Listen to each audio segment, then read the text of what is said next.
محمد یعقوب صاحب یہ ملتان شہر سے آئے ہیں، مبصر ہیں، اسی حوالے سے ان کا سوال ہے، اگر کوئی آدمی اپنے مسلک پر قائم رہنا چاہتا ہے اور اقامت دین کے لیے تنظیم میں شامل ہونا چاہتا ہے تو اس کی کیا شرائط ہے؟ ہماری طرف سے کھلی اجازت ہے۔ مسلک سے مراد ہے فقہی مسلک، یہ کہ حنفی، مالکی، شافعی، حنبلی، اہل حدیث، ظاہری، زیدی، میں نے تو کل یہاں تک کہہ دیا جعفری، بشرطے کہ وہ صحابہ کرام کے اس مقام کو تسلیم کرے اور خلافت راشدہ کی اس اہمیت کو مانے جو ہم نے اپنے دستور میں لکھ دی ہے۔ تو فقہ کے اعتبار سے جعفری بھی ہو تو کوئی ایسی بات نہیں، ان سب کے لیے دروازے کھلے ہیں تنظیم اسلامی کے، وہ آئیں شامل ہو جائیں۔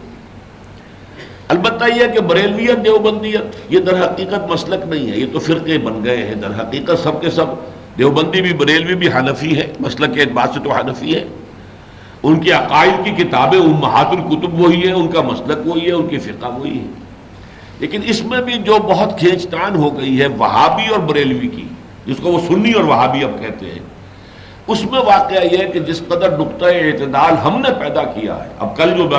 میں نے بیان کیا ہے اس میں کتنی کچھ بریلویت موجود تھی، نور محمدی، روح محمدی، پھر اسی طریقے سے یہ سارا روح کے لیے کوئی سفر میں کوئی وقت اس کو نہیں لگتا ہے، وہ وقت جو بغیر کسی وقت کے مشرق سے مغرب، مغرب سے مشرق آ سکتی، لیکن ہمیں کیسے معلوم ہو کہ کوئی روح آ گئی ہے؟ کیا پتہ ہے؟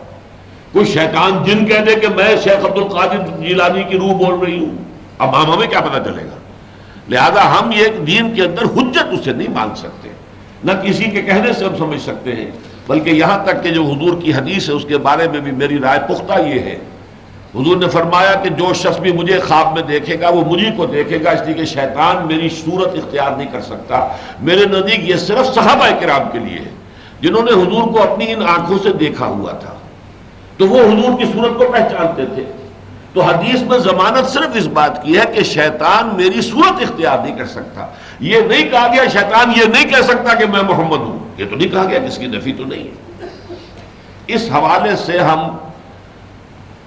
تو در حقیقت وہ خوابوں کی دنیا سے وہ ہمارا زیادہ سروکار ہی نہیں ہے، نہ شبم نہ شب پرستم کی حدیث خواب گویم، ہمارا معاملہ تو ہے کہ غلام آفتابم حمد آفتاب گویم، ہمارے لیے آفتاب جو ہے، آفتاب و مہتاب کہہ لیجئے، اللہ کی کتاب ہے، اس کے رسول کی سنت ہے،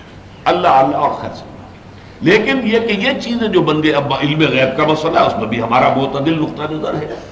یہ کہنا انتہائی حماقت ہے کہ سرے سے کوئی غیب کا علم حضور کو نہیں تھا، پھر نبی کائے کے ہوئے۔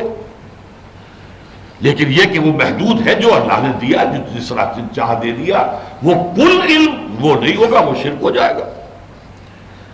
بشریت بھی ہے اور نورانیت بھی ہے، نور بھی ہے، بشر بھی ہے، نور بھی ہے۔ تو ہم نے ان چیزوں کے اندر بھی اعتدال پیدا کیا اللہ کے فضل و کرم سے، کسی فرقے وارانہ جو اس قسم کے مسائل ہیں ان میں سے کسی ہم انتہا پسندی میں مبتلا نہیں ہے۔ باقی یہ کہ جو ہم مسلک ہے جو فقہی، وہ جو چاہے انسان اس پر عمل